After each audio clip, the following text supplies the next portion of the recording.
بسم الله الرحمن الرحيم الحمد لله رب العالمين والصلاة والسلام على أفضل المرسلين وإطرته الطيبين الطاهرين ولعنة الله على أعدائهم أجمعين.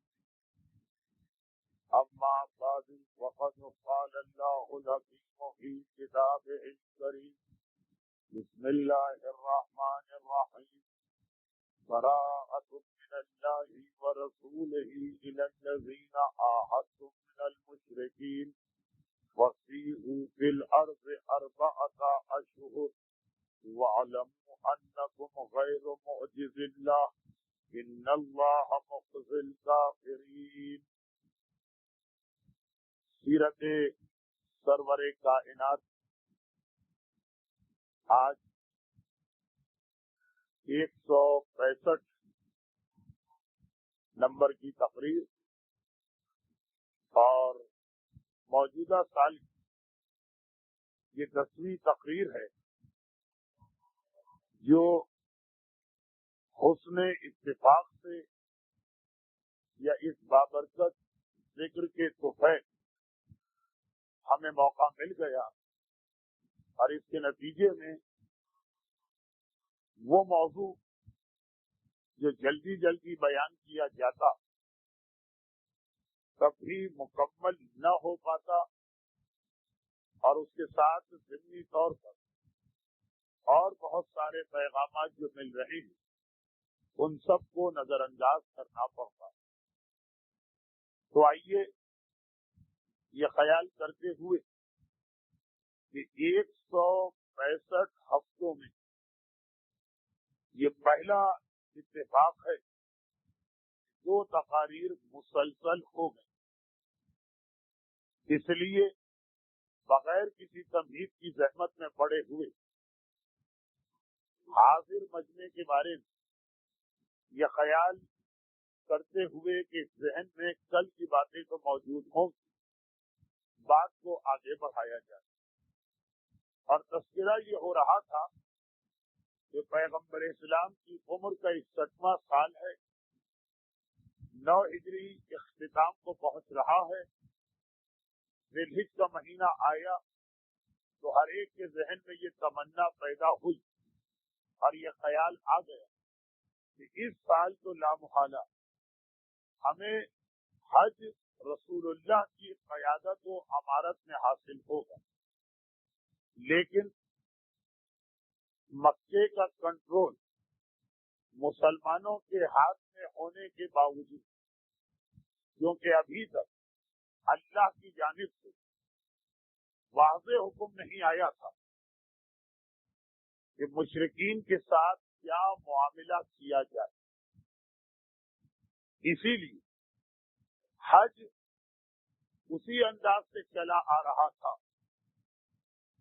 اس وقت بھی مسلمانوں کے کنٹرول میں آنے کے بعد بھی کہ جس انداز سے جب سے کافروں نے مکے کا کنٹرول سنبھالا تھا اس وقت سے حج ہو رہا تھا.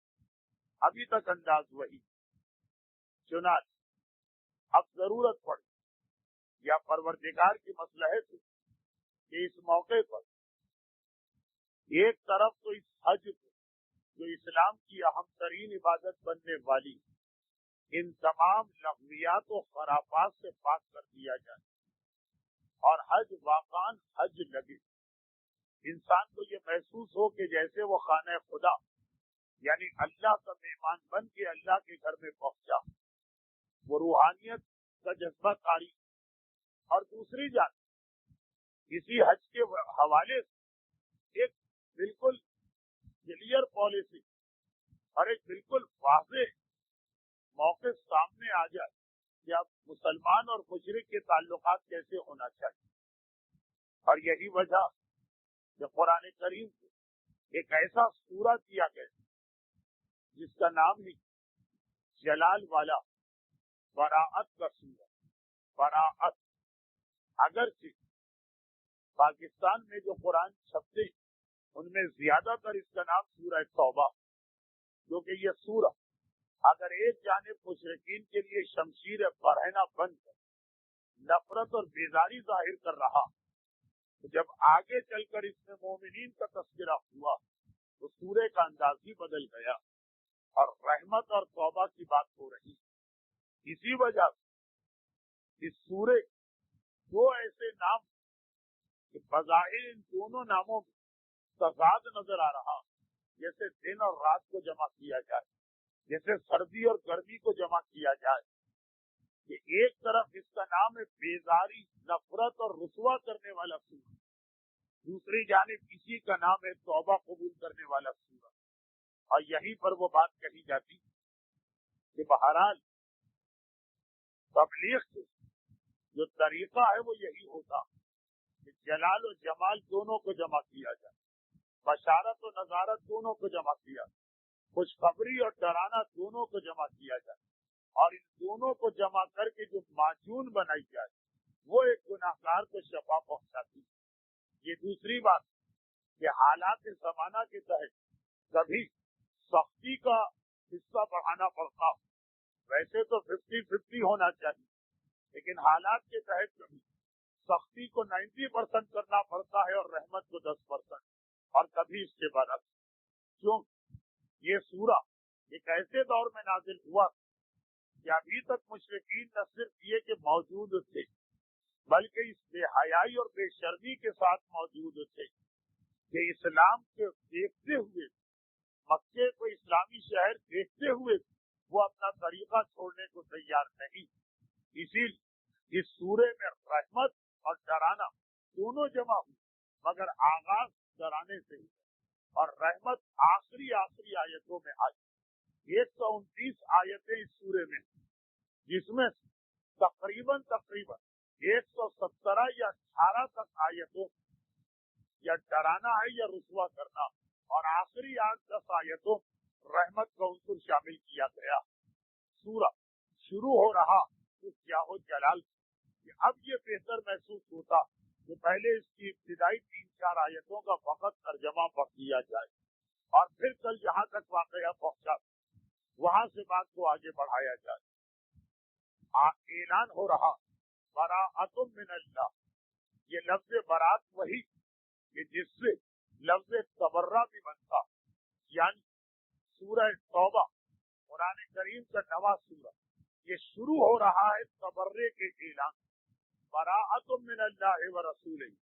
آج اللہ اور رسول بیزاری اور نفرت ظاہر کرتے الی الذین عاہدتم من المشرکین، ان لوگوں سے جن سے تم نے معاہدہ کیا، جن سے تمہارا کسی قسم کا عہد نامہ، من المشرکین، مشرکین۔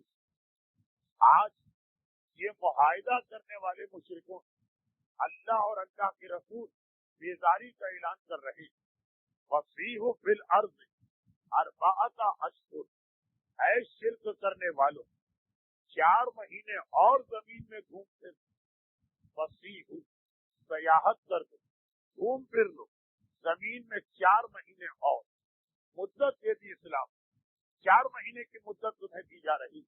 وعلم، یہ بھی جان لو کہ اگر وعلم، جان لو انکم غیر معجز اللہ، کہ اگر تمہارا یہ خیال کہ اس 4 مہینے میں تم طاقت جمع کر کے مقابلہ کرو، جان انکم غیر معجز اللہ، تم اللہ کو عاجز نہیں کر سکتے۔ تم 4 مہینے تمہیں مہلت، مگر اس میں تم اللہ کو عاجز نہیں کر سکتے۔ ان اللہ مخزی الکافرین، اللہ کافروں کو ذلیل اور رسوا کرنے والا۔ قرآن کی پہلی آیت تبرہ کے لفظ سے شروع ہوتی، پہلی آیت کا اختتام کہ اللہ کافروں کو ذلیل کرنے والا، رسوا کرنے والا۔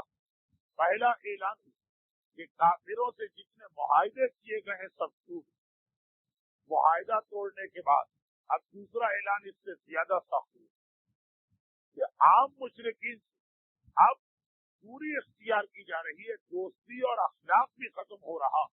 وَآذَانٌ مِّنَ اللَّهِ وَرَسُولِهِ، اور اللہ اور رسول کی طرف سے آذان، اعلان۔ آج پہلے تو ہوا کہ براعت ہے اور تمام معاہدے ٹوٹ، دوسری آیت، اور آج اعلان عام، آج اذان من اللہ و رسول، اللہ اور رسول کی جانب، الی الناس، تمام انسانیت پر، یوم الحج الاکبر، آج کا دن کون سا؟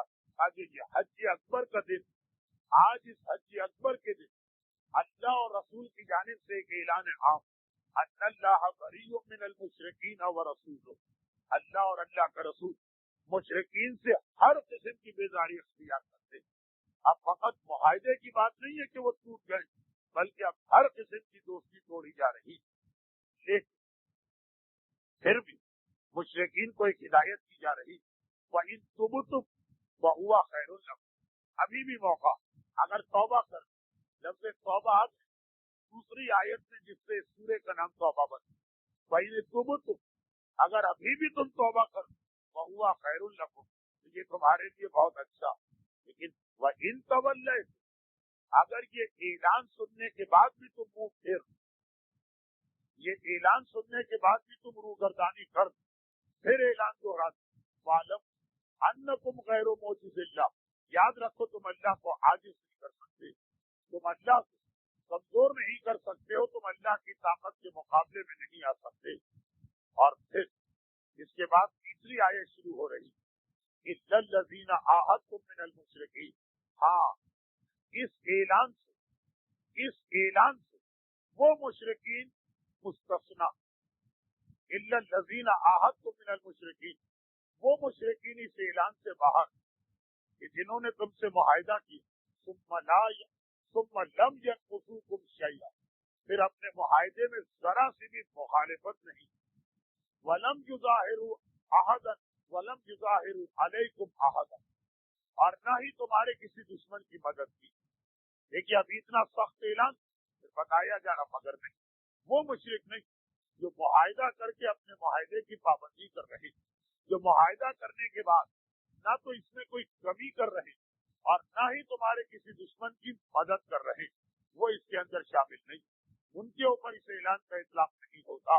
قرآن کہہ رہا وَأَخِذْ إِلَيْهِ عَهْدُهُمْ إِلَى مُدَّتِهِ، ان کے لیے جو مدت رکھی وہ پوری کرو، اس دوران خبردار انہیں نقصان نہ پہنچانا۔ إِنَّ اللَّهَ لَا يُحِبُّ الْمُتَّقِينَ، إِنَّ اللَّهَ يُحِبُّ الْمُتَّقِينَ، اللہ صاحبان تقویٰ کو پسند کرتا۔ ایک آیت کا اسٹائل بتا رہا کہ ہر مشرک کے خلاف اعلان جنگ نہیں، جو دھوکے باز، جو دغا بازی کرتے، جو معاہدہ کر کے توڑتے، جو معاہدہ کر کے دشمن کا ساتھ دیتے، تاکہ ان کے خلاف، لیکن جس نے معاہدہ کر نہ کوئی کمی کی، نہ کسی دشمن کا ساتھ دیا، تو تم بھی اس معاہدے کا احترام کرو، اور اللہ صاحبان تقویٰ کو پسند کرتا۔ وَإِذَا انسَلَخَ الْأَشْهُرُ الْحُرُمُ، بس یہ آخری آیت، جب یہ حرمت کے 4 مہینے پورے ہو جائیں جو مدت دی گئی ہے مشرکین، فَاقْتُلُوا الْمُشْرِكِينَ حَيْثُ وَجَدتُّمُوهُمْ، جہاں مشرک ملے اسے مار ڈالو، وَخُذُوهُ، اور جہاں ملے اسے پکڑ، وَاحْصُرُوهُ، جہاں ملے اس کا محاصرہ کر، وَقَعُوا لَهُمْ كُلَّ مَرْصَدٍ، اور ہر اس جگہ پہ بیٹھ جاؤ جہاں سے ان کے گزرنے کا امکان، البتہ فَإِن تابوا وَأَقَامُوا الصَّلَاةَ وَآتَوُا الزَّكَاةَ وَخَلُّوا سَبِيلَهُمْ، اگر وہ توبہ کرے، نماز پڑھ، زکات دے، تو ان کا راستہ چھوڑ دو، إِنَّ اللَّهَ رَءُوفٌ رَحِيمٌ، اللہ مہربانی کرنے والا اور رحم کرنے والا۔ یہ 4 شروع کی آیتیں جن کی بنا یہ سورہ جلال والا سورہ کہلا رہا، البتہ اس کی 5ویں آیت بھی چونکہ دوران تقریر کام آئی، اس لیے ایک ہی تو آیت وہ بھی ساتھ ساتھ پڑھ، وَإِذْ أَحَدًا مِّنَ الْمُشْرِكِينَ اسْتَجَارَكَ فَأَجِرْهُ، اور دیکھ اگر مشرکین میں سے کوئی تمہاری پناہ چاہے تو اسے اپنی پناہ میں لے، حتیٰ کب تک اسے اپنی پناہ میں لو، حتیٰ یسمع کلام اللہ، یہاں تک کہ وہ اللہ کے کلام کو سن، تم ابلغ ما منع، پھر اسے حفاظت کے ساتھ اس کے گھر تک پہنچا کے آؤ، وَذَلِكَ لِأَنَّهُمْ قَوْمٌ يَعْلَمُونَ، اور یہ اس لیے کہ یہ بیچارے لا علم، یہ جاہل، یہ کمی علم کی وجہ سے مشرک بنے، یہ کمی علم کی وجہ سے اسلام کے دشمن بنے۔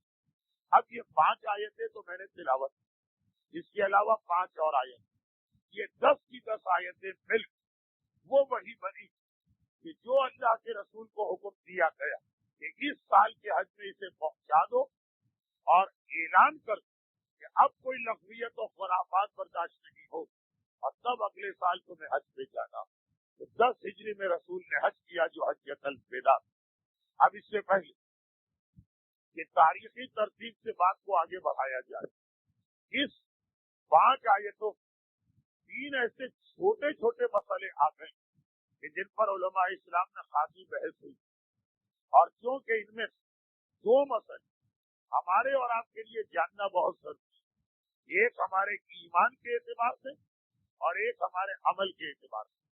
پہلی بات، اعلان قرآن نے یہ کیا کہ یہ جو ہم سورہ توبہ بھجوا رہے ہیں اور سورہ توبہ کے ذریعے سے مشرکین سے سارے تعلقات کاٹ رہے ہیں، یہ حج اکبر کا.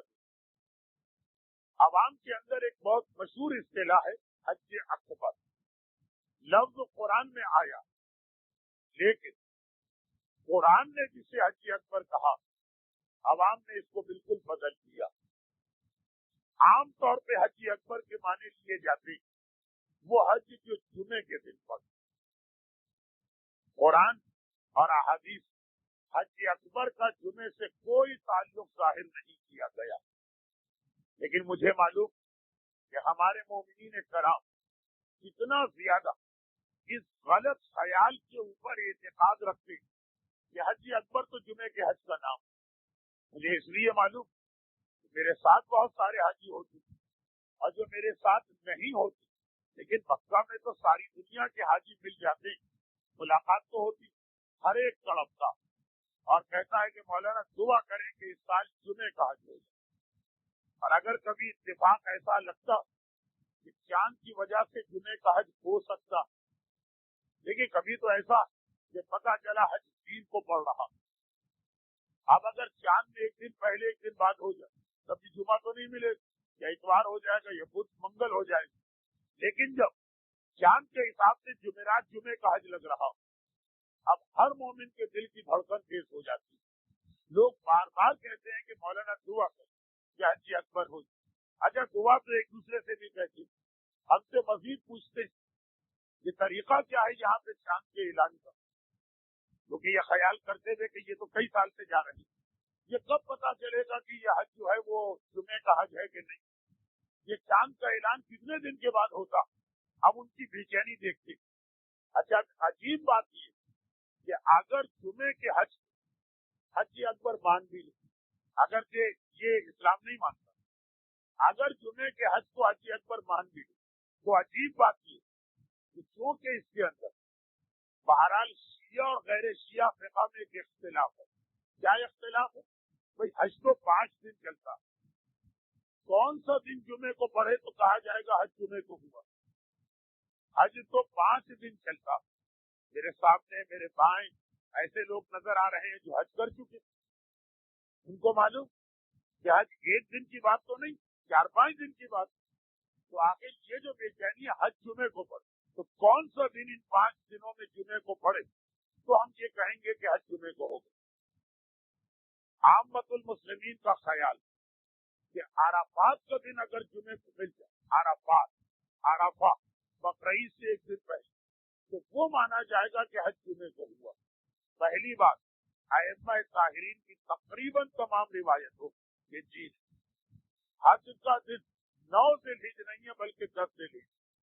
اگر جمعے کی حج کی کوئی خاص اہمیت ہے تو وہ نہیں ہے جو لوگ سمجھتے کہ 9 تاریخ جمعے کو پڑھے، 10 جمعے کو پڑھے.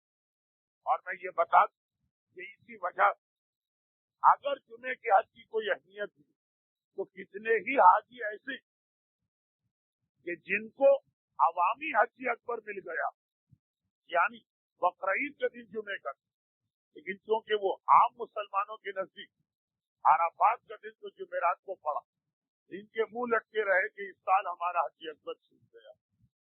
اگر جمعے کا نام حج اکبر تو بہت سارے وہ لوگ کہ جنہیں حج اکبر مل گیا وہ یہ سمجھے کہ نہیں. ایک آیت تو آج قرآن کی آپ نے سن لی نا کہ یہ سب لا علمی کا نتیجہ، اس میں یہ ایک بات. اور وہ لوگ جو بڑے خوش آپ کو نظر آئیں گے، بہت سے لوگ آپ کو ملے. ابھی مثلا